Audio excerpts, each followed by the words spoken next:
So there is a debate in the country on the issue of caste census. Should the caste-wise data be gathered through the census? So this is the political demand by several political parties. More recently, Nitish Kumar, Bihar Chief Minister and the JDU leader, led an all-party delegation that included the RJD leader Tejasvi Yadav, and in fact, the state BJP leaders were also part of the delegation. They met Prime Minister Modi and requested him to undertake caste census. So, what do you mean by caste census? So, before I get into the meaning and the way the caste census are conducted and what are the problems inherent in it, the government of India, in an affidavit submitted to the court, said that it is against conducting caste-wise enumeration of all Indian citizens. In our country, the religion-wise data is calculated. Census calculates, census operations gather data of different kinds. So the one of the data that is collected through census or the religion-wise population data. That's how we get the extent of population of each religion. We also gather information on scheduled castes and scheduled tribes because that is a constitutionally laid procedure for that. But the remaining castes are not counted. Nobody knows how many Brahmins are there in India. Nobody knows how many Vaishyas are there in India. Nobody knows how many OBCs are there in India. So the last caste census conducted was in 1931 during the British India. Since 1931, the caste-wise enumeration has been given up. There has been a demand in the country for so many years to count the caste. So the government of India in 2011 agreed to this, and socio-economic caste census was conducted independent of the general census. In our country, we have census every decade. So every 10 years, census is conducted. Enumerators go to every house and collect data, correct very valuable socio-economic data. Well, this data is collectively collated. The objective is not to identify individuals, but to understand the characteristics of Indian population. So what are the socio-economic categories? What are the socio-economic conditions of the people of India? And this census data is used for planning government schemes, planning government programs. We call it governance planning. So to plan governance, how much money should be allocated for different programs, what should be the priority of the government, etc., etc. So the census data provide much needed basis for governance, for socio-economic planning, for allocation of governments, for public expenditure. Census data play an important role. So the demand for caste census, though the government of India accepted in 2011, it has not done the census and caste census together. But the socio-economic caste census was conducted separately.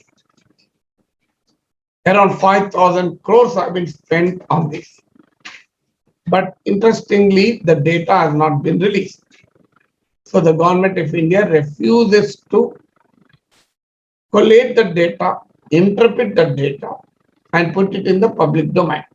It still remains to be a raw data. So the government has changed in 2014. The present NDA government also refuses to release the data collected in 2011. Well, the argument of the governments now and then is that this data is not accurate. It is inaccurate. So as the data is flawed, as the data has a lot of mistakes in it, inaccuracies in it. So this data cannot be relied upon. So therefore, the government refuses to release the socio-economic caste census data. This is the official position of the government. However, the Registrar General of Census Operations, in a submission to the Parliamentary Standing Committee on Rural Development in 2018, stated that the 99% of this data is accurate. There were problems, but we have consolidated the data. We have verified and re-verified data. So around over 99% of this data is accurate. So the Registrar General of Census Operations maintains that the data collected through socio-economic caste census of 2011 is accurate to the tune of 99%. But the political establishment, the present government and the previous government, maintain that this data is inaccurate, therefore cannot be put in public domain. So the new demand is to conduct these caste census again. So the government of India finally took a call that it will not conduct the caste census. It has even told the court that the judiciary also has no role to play. The courts cannot dictate whether caste census should be conducted or not. It is a policy decision Government of India has taken, and therefore the courts cannot question the policy decisions, the wisdom of the government for taking up such a policy decision. So this is the stand taken by the Government of India officially. Politically speaking, the Bihar BJP demanded conducting caste census along with other parties like JDU or JD. But the national BJP, the BJP-led central government, took a contrarian view and stated very clearly that it's not in favor of undertaking caste census. So in this lecture, we will discuss, should caste be counted or not? What is the relationship between counting caste and governance? What is the relationship between counting caste and socio-economic progress? What is the relationship between counting caste and development in India? So should caste be counted or not? So let me first look at the arguments given by the government denying the demand for counting caste. So the affidavit filed by the Government of India on September 23, I think. So in September itself this year, the government says it is administratively not a feasible exercise. There are a lot of logistics challenges, operational challenges. It's almost impossible to gather accurate data. The government even gives an example. As per the 1931 census, there were over 4,100 castes in India. But the 2011 socio-economic census, caste census, revealed that there are around 47 lakh castes mentioned by the people of India. Why this humongous difference? Why there are officially 4,100 castes in India, but around 47 lakh castes have come? The reason is the enumerators who collected information have failed to note it down accurately. Sometimes the name of the caste was not spelled properly. the name of the caste is called at different places differently. For example, the Todi tapping caste is called Gauda in Telangana and Shetty Balaja in Andhra. So the same caste may be called by different names. So what the caste called Rajakas are not called by same name in Uttar Pradesh. The fishermen caste, for example, are not called by the same name in Uttar Pradesh. So the castes have different names, the nomenclature vary. So the people may call it by different names. Some of them even mention their clans, gotras, also as caste. There are subcastes, there are subsects within the caste. For example, is it a caste or a subcaste?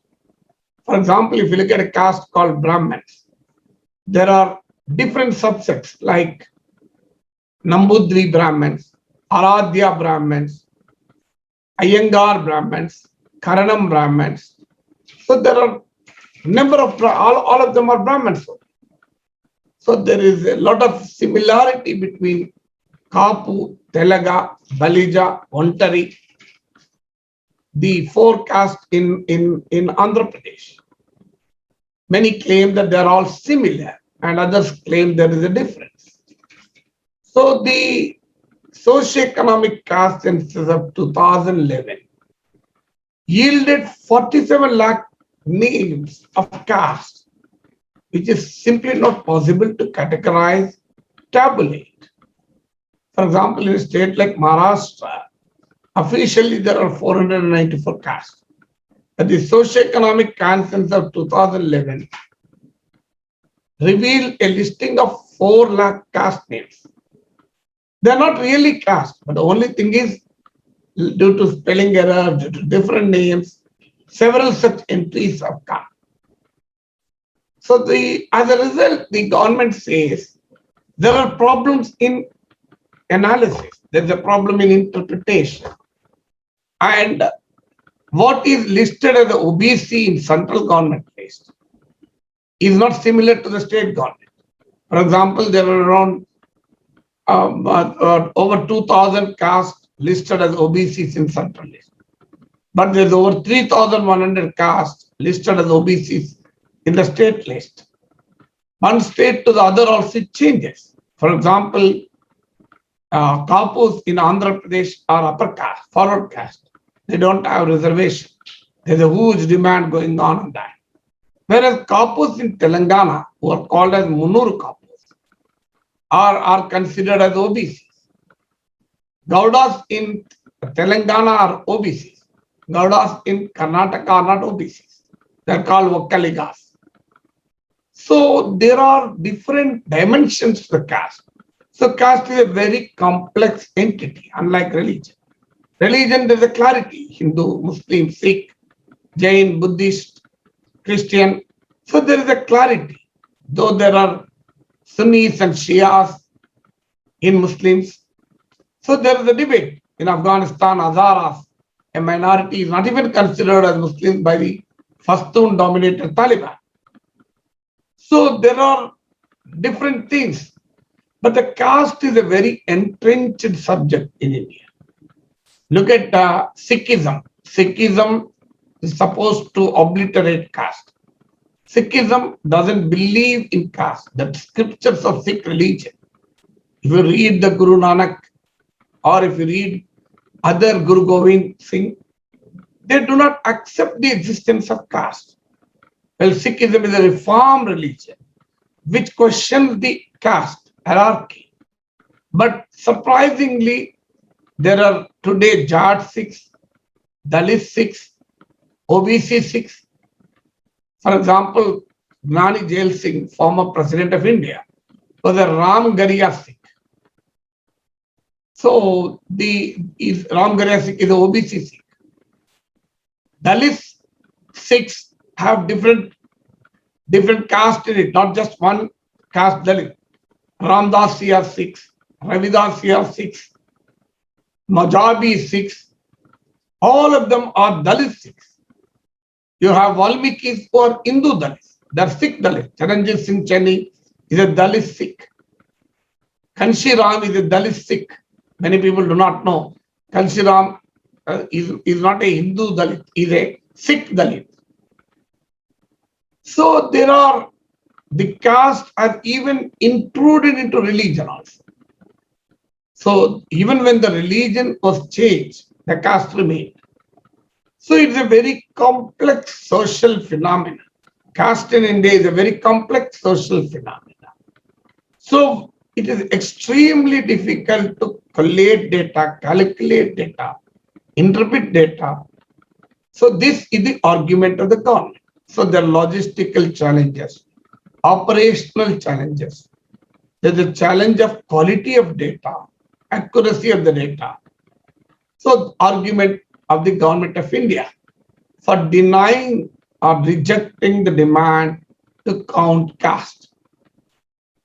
The second argument is that, well, some of them, how do you define, how do you name the caste of a intercaste married couple? So how do you distinguish them? What caste do they belong to? If the wife and husband belong to different castes, how do you categorize them, their children? And and some of them may not wish to even declare their caste. I don't believe in caste, so therefore I don't mention what's my caste. So this is the second challenge. Second question, operational question on caste census. Then the third question is, well, India believes in an egalitarian social order. We do not intend to perpetuate the social identities like caste, like religion. These are all pre-modern social identities. So caste has become an obstacle for India's progress. So we have to do away with this caste. So by counting caste, we will be solidifying, strengthening, galvanizing caste identities. So is it good for the country to further compartmentalize Indian society in the form of several castes? Do we make Indian society further caste-ridden? So this is the third argument against counting caste. Then the fourth argument is, this will result in plethora of demands for reservations.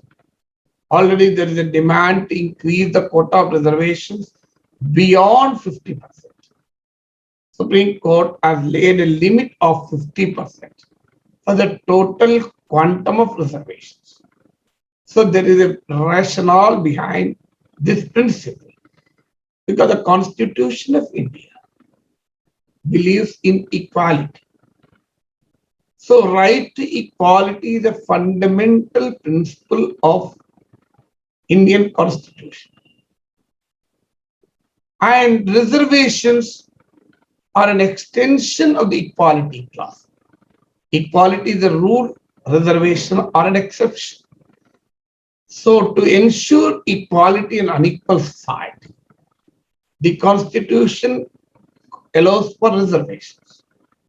So therefore, we need to balance between right to equality, which is a rule, and also the need to help those who are lagging behind, what we call in social science literature as affirmative action. So we have to balance between the equal opportunities, reservation for the underprivileged, and efficiency in public administration. To balance these competing constitutional objectives, Supreme Court in many of its judgments, like the famous Indira Sahani judgment, M.R. Balaji, in repeated judgments, Supreme Court laid a limit of 50% for the overall quantity of reservations. So Supreme Court has been striking down the formula, reservation formula, whenever it crosses 50%. Recent example is the Maratha reservations.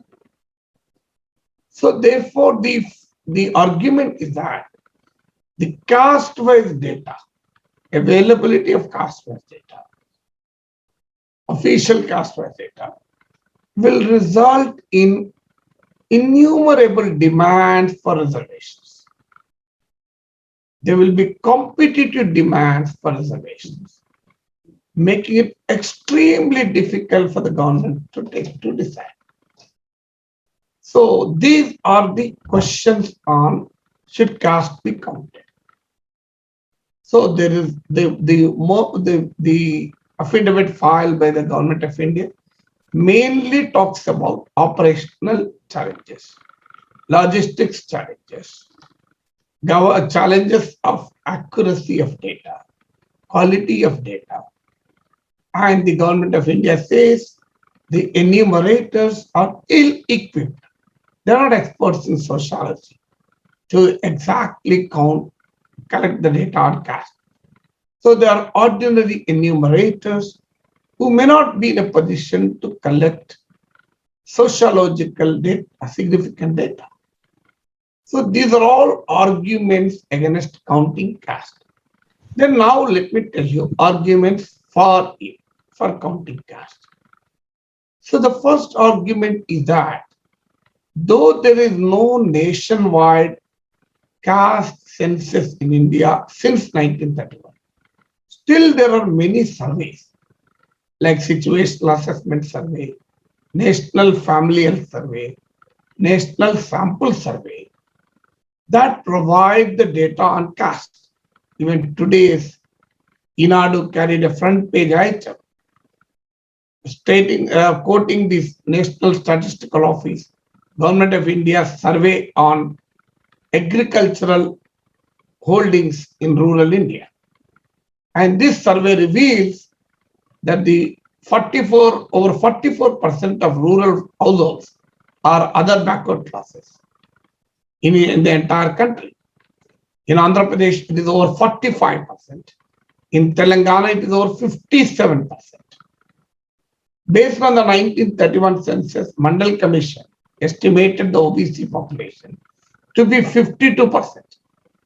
So now with this data of the National Statistical Office only looks at the rural families.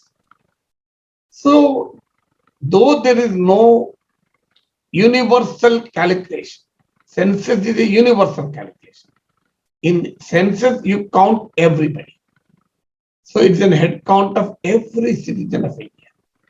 On the contrary, surveys are not total count. They are essentially a sample count. Based on the sample, the data is extrapolated. So already there is a caste data is calculated through surveys, which are not as accurate as census because they don't count everybody. So therefore, why objection to the counting caste when there are other surveys which are already giving all kinds of figures? So this is the first argument. Then the second argument is, well, we are calculating religion data. We are calculating SC/ST data. What is wrong if we calculate the data of OBCs? So if casteism is to be, if the fear, the third argument is, if there is a fear that the caste census will strengthen the caste feelings, well, of course, when you count scheduled caste, scheduled tribe, also the caste feeling should increase. When you are counting religion data, well, will it not strengthen the religious feeling, religious sentiments? Whether you count or you don't count, caste is a reality in India. Is a reality in India. Caste, for a host of reasons, caste feelings are increasing day by day. Caste identities are strengthening. Political parties, for their own narrow parochial electoral purposes, exploit the caste.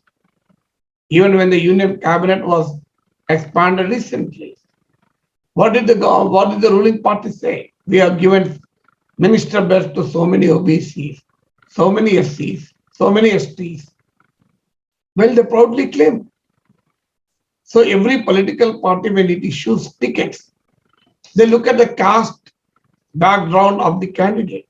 Caste is an important factor for deciding who should contest. And in politics, political science, this approach of looking at caste-based mobilization, caste-based selection, has an interesting phrase called social engineering. Social engineering, we have civil engineering, mechanical engineering, electronics engineering. We have also social engineering. Social engineering refers to exploiting the caste, exploiting the social divisions within the community. So every political party does it. And Ramnath Kovind was declared as a candidate.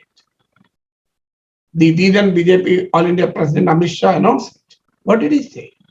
The first thing he said is Ramnath Kovind is a Dalit. He did not say Ramnath Kovind is a constitutional scholar. He said it subsequently that he is a Supreme Court lawyer. But the first qualification cited was he is a Dalit. So forget about this party, every political party. The Congress today claims that it has empowered Dalits politically by choosing challenges in Chennai as the chief minister. He is the first Dalit chief minister in Punjab. I think the only Dalit chief minister in the entire country. Dalits account for 32% of the Punjab population. Surprisingly, there were till today 16 chief ministers, not a single Dalit. Only one OBC Dalit, Gyani Jail Singh. All the remaining 15 chief ministers were essentially Jat Sikhs. Look at the skewed social patterns in Indian politics. So the argument is that whether you count caste, whether you don't count, caste feeling is increasing. Even if you don't count, caste feeling is not going to die. If you count, it doesn't increase. If that's the case, you're already counting caste in different ways through surveys. We're also counting as scheduled castes, scheduled tribes, and even religion-wise data. And well, the criticism is that how do you define the intercaste children born to intercaste couple? Well, that question comes even with the religion. How do you categorize children of interfaith couple? So, and some people may not wish to name their religion also. So the problem that is cited for caste count are also valid for religion count. But there is no objection to counting religion. Why only objection to counting caste? So when you accept religion as a reality, you should also accept caste as a reality. Well, the advocates of caste census argue that the moment you have a caste-wise socioeconomic data, you can plan your governance properly. You can plan your welfare schemes properly. You can plan your government subsidies properly. In the absence of an authentic, accurate, and quality data, reasonably reliable data, what's today happening? Governments are groping in the rubble. Governments are groping in the darkness. So when governments spend money, there should be a reasonable justification for the public expenditure. Why should the government of Telangana launch a Dalit Bandhu scheme? Why is government of Telangana says we launch BC Bandhu scheme? Why not some other upper caste Bandhu? So you should know the depth and gravity of the socio-economic deprivation. For example, Chief Minister K. Chandrasekhar Rao says, what is the rationale for Dalit Bandhu? So the rationale is as follows. Government of Telangana spent thousands of crores on irrigation projects ever since the formation of Telangana. Kaleshwaram project itself, 1 lakh crores were spent. So this provides cheap water to the people who own the land. So the expenditure on irrigation projects helps those who have land. It mainly helps the land owning communities. If somebody doesn't have a land, what is the use if I have Kaleshwaram or Polavaram project? And I don't even have an inch of land. If lakh crores are spent on Polavaram or Kaleshwaram, I'm not going to be benefited by that. So the argument is that Dalits are largely landless. They don't own land. Even if they own land, they own only a minimum land. So the entire expenditure on irrigation doesn't really reach these sections. So therefore, the government has to design exclusive welfare schemes, empowerment schemes for these sections. That is the rationale behind Dalit Bandhu. Well, unless you have the data of landlessness in different communities, how can you design the scheme? Who knows? Not just Dalits. Do Rajakas, washermen caste, do they have the land? Barbers, do they have the land? Fishermen, do they have the land? Carpenter caste, do they have land? Goldsmiths, do they have land? We really don't know. Unless there is a socio-economic caste census, we do not understand the patterns of landlessness in other castes.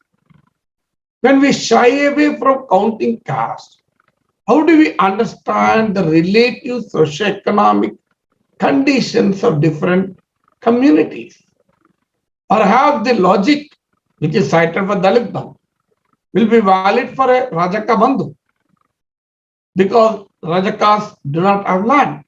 Look at even our own villages.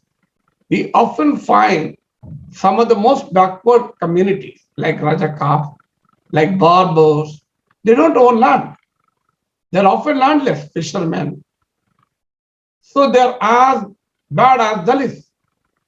So if we know this data, well, a justification for a Rajaka Bandhu, similar to the Dalit Bandhu, may be valid because Dalits don't have land, Rajakas don't have land. Well, Dalits face untouchability. Rajakas also face social discrimination, oppression. They are not like other dominant OBCs. So within the OBCs also, there's a massive socio-economic disparities. You can't claim that all OBCs are similar. You can't say that all Dalits are similar. So when all OBCs are not similar, how can you have a policy for all OBCs put together? So when do you know that you have to take a special measures for the ameliorating the conditions of a particular community? You will know only when there is sufficient data. So when you have a socio-economic caste census, you will understand the socio-economic conditions of different communities in India, different caste groups in India, so that you can design your welfare schemes. You can design your government policies in a more effective manner so that the government can spend money in more scientific manner. Well, coming to the fear that the caste census will increase the demand for reservations. Well, today we are not conducting caste census, but are we not witnessing newer demand for reservations? Today the Marathas want reservations, quotas struck down. Jats wanted reservations, government gave them, courts have struck down. Kapus in Andhra Pradesh want reservations. So the demand for reservations continue to exist, irrespective of whether there's a caste-wise population data or not. In fact, unscientific claims are made by several caste groups in the absence of scientific data. Every caste says we are backward. Every caste says create a percentage of reservations. Today, there's a competition to claim backwardness. Because once you claim to be backward, you have the state support. So how do you justify or how do you reject the demands of the competing demands of various castes for reservations. In the absence of a authentic quality socioeconomic data preparation. So that therefore there is a demand for caste census, and it is argued that it will improve the quality of governance. Data is critical for governance. So one of the very important factor for governance is data. You should know how many people do not have piped water supply. You should know how many people consume very low level of low extent of electricity. You should know how many people are landless. You should know how many people have more than two children, how many families have more than two children. You should know what are the livelihood or conditions of the people. So unless you have a data, you cannot design development, welfare schemes, programs for governance. So the quality of governance is intimately related to the quality of data of the population. So therefore, it is very essential to have accurate data on the socio-economic disparities in Indian society. Well, this is essential to formulate macro level policies for good governance. This is essential. Otherwise, government schemes, allocations, welfare programs will be dominated by pressure groups, will be defined and determined by pressure groups, will be determined by your own assumptions, which may be true, may not be true. So the governance cannot be cannot be dependent upon assumptions and presumptions of people in power. It has to be based on scientific data. So this is the demand. This is the justification for demanding caste-wise census.